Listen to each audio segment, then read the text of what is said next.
Hello friends, welcome to knowledge world. આજે આપણે જોવાના છે 23 જાન્યુઆરી 2024ના ગુજરાત જ્ઞાન ગુરુ ક્વિઝ 2.0 ના શાળા લેવલના જવાબો. તો શરૂઆત કરીએ આપણે આજના વિડીયોની. પ્રથમ પ્રશ્ન છે, પ્રસ્તુત વિડીયોમાં ઉલ્લેખિત યુએન જનરલ એસેમ્બલીના પ્રથમ મહિલા પ્રમુખ કોણ હતા? તો વિજયાલક્ષ્મી પંડિત. ભારતમાં નિક્ષય મિત્ર દ્વારા ટીબીના કેટલા દર્દીઓને દત્તક લેવામાં આવ્યા છે? તો 10 લાખથી વધુ દર્દીઓને. વિસ્તારોને ફરીથી હરિયાળો બનાવવા માટે કઈ તકનીકનો વ્યાપકપણે ઉપયોગ કરવામાં આવી રહ્યો છે? તો મિયાવાકી તકનીક.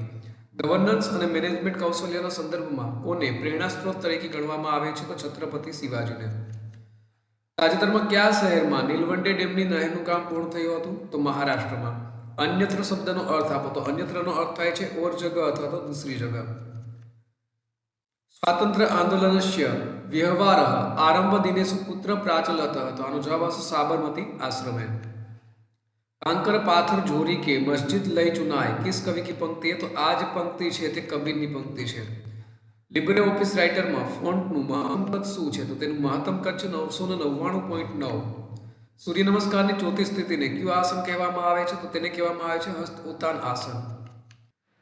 શાસ્ત્ર પ્રમાણે કોને પરમ ધર્મ માનવામાં આવે છે? તો અહિંસા છે તેને પરમ ધર્મ માનવામાં આવે છે. માખી મચ્છર અને વંદા વચ્ચે સમાનતા શું છે? તો સંપૂર્ણ પરિવર્તન એ એની સમાનતા છે. બીટા ડીકે ન્યુક્લિયસ સ્વયંભૂ રીતે શેનું ઉત્સર્જન કરે છે? તો ઇલેક્ટ્રોન અથવા તો પોઝિટ્રોનનું ઉત્સર્જન કરે છે. સાઈનનું મૂલ્ય શું થશે? તો વર્ગમૂળમાં 3/2. રાષ્ટ્રીય હસ્તપ્રત મિશનની સ્થાપના કયા વર્ષમાં કરવામાં આવી હતી? તેની સ્થાપના છે તે 7 ફેબ્રુઆરી 2003 ના રોજ કરવામાં આવી. 2021માં યુવા ગણિતશાસ્ત્રીઓ માટેના રામાનુજન ઇનામમાં વિજેતાનું નામ આપો. તો તેનું નામ હતું પ્રોફેસર નીના ગુપ્તા. ત્યાર પછી જોઈએ, દેત્રોજ તાલુકો ગુજરાત રાજ્યના કયા જિલ્લામાં આવેલ છે? તો અમદાવાદમાં. ભારતમાં રાજ્યના રાજ્યપાલ તરીકેની નિમણૂક માટેની ન્યૂનતમ વય કેટલી છે? તો 35 વર્ષ. જૂનાગઢમાં કેટલા ગુફા સમૂહ આવેલા છે? તો 13 ગુફા સમૂહ આવેલા છે. સ્પ્રેડશીટમાં લોઅર કેસ અક્ષરોને અપર કેસમાં રૂપાંતરિત કરવા માટે કયા ફંક્શનનો ઉપયોગ થાય છે? તો અપર ફંક્શન છે A2 તેનો ઉપયોગ થાય છે. શેના દ્વારા આખા શરીરમાં ઓક્સિજન વહે છે? તો રક્ત યાની કે લોહી દ્વારા આખા શરીરમાં ઓક્સિજન છે તે વહે છે. ઝારખંડના કયા જિલ્લામાં બૈજનાથ જ્યોતિર્લિંગ મંદિર આવેલું છે? તો દેવઘર જિલ્લામાં આવેલું છે. મહાભારત કેટલા પર્વોમાં વહેંચાયેલું છે? તો મહાભારત કુલ 18 પર્વોમાં વહેંચાયેલું છે. પેશાબના પીળા રંગ માટે જવાબદાર રસાયણનું નામ શું છે? તો યુરોબિલિન. ક્વાંટ મેળો ગુજરાતના કયા જિલ્લામાં ભરાય છે? તો છોટાઉદેપુરમાં. વિશ્વ દૂધ દિવસ ક્યારે મનાવવામાં આવે છે? તો દર વર્ષે 1 જૂને મનાવવામાં આવે છે. ભારતમાં કયા યુગને કલાનો સુવર્ણ યુગ કહેવામાં આવે છે? તો ગુપ્ત યુગને સુવર્ણ યુગ કહેવામાં આવે છે. વેબ એડ્રેસનું બીજું નામ કયું છે? તો તેનું બીજું નામ છે URL યુનિફોર્મ રિસર્ચ લોકેટર. કયા કેન્દ્રીય મંત્રાલયે ભારતની પ્રથમ રાષ્ટ્રીય હવાઈ રમત નીતિ યાની કે NASP 2022 શરૂ કરી હતી? તો નાગરિક ઉડ્ડયન મંત્રાલય દ્વારા. સંયુક્ત રાષ્ટ્ર દિવસની ઉજવણી ક્યારે કરવામાં આવે છે? તો 24 ઓક્ટોબરે. અગ્નિપથ યોજનાની જાહેરાત ક્યારે કરવામાં આવી હતી? તો 16 જૂન 2022માં. માર્તંડ મંદિર કોને સમર્પિત છે? તો ભગવાન સૂર્યને સમર્પિત છે.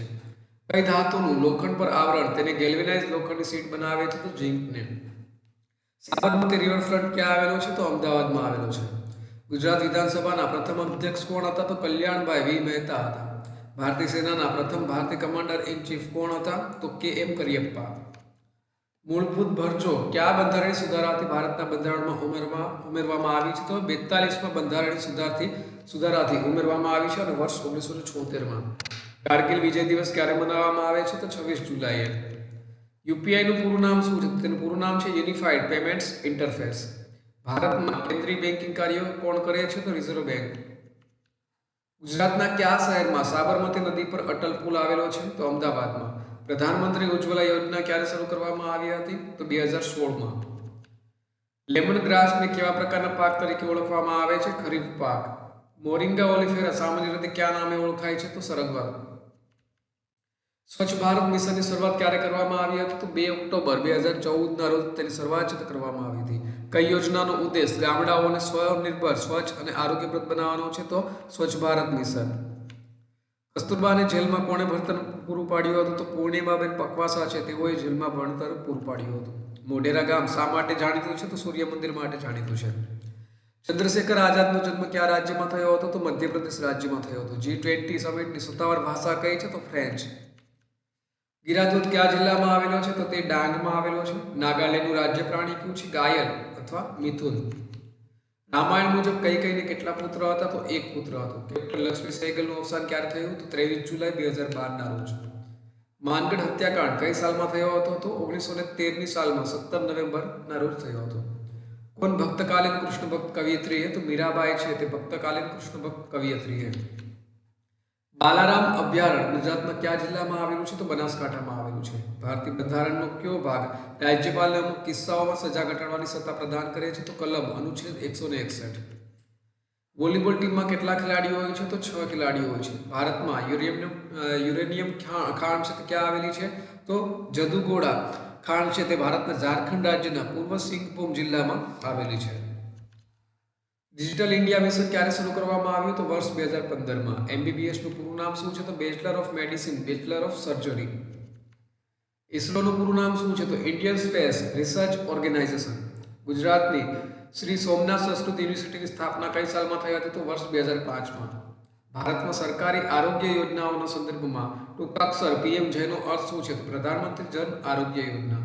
ભારતના કયા શહેરમાં રાષ્ટ્રીય વયોશ્રી યોજનાનું રાષ્ટ્રીય લોકાર્પણ યોજાયું હતું? તો આંધ્રપ્રદેશનો નેલ્લોર જિલ્લો.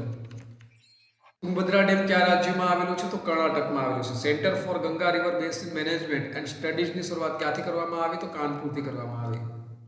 તો આ સાથે આજનો વિડીયો પૂર્ણ થાય છે. બીજા અગત્યના વિડીયોની લિંક તથા પેપર સોલ્યુશનની લિંક છે તે પણ અહીં સ્ક્રીન ઉપર આપેલ છે. ચેનલમાં નવા આવતા હોય તો તમે ચેનલને સબસ્ક્રાઇબ પણ કરી શકો છો. તો આ સાથે આજના દિવસનો વિડીયો પૂર્ણ થાય છે. ફરી મળીશું બીજા નવા વિડીયોમાં. ત્યાં સુધી રજા આપશો. નમસ્કાર.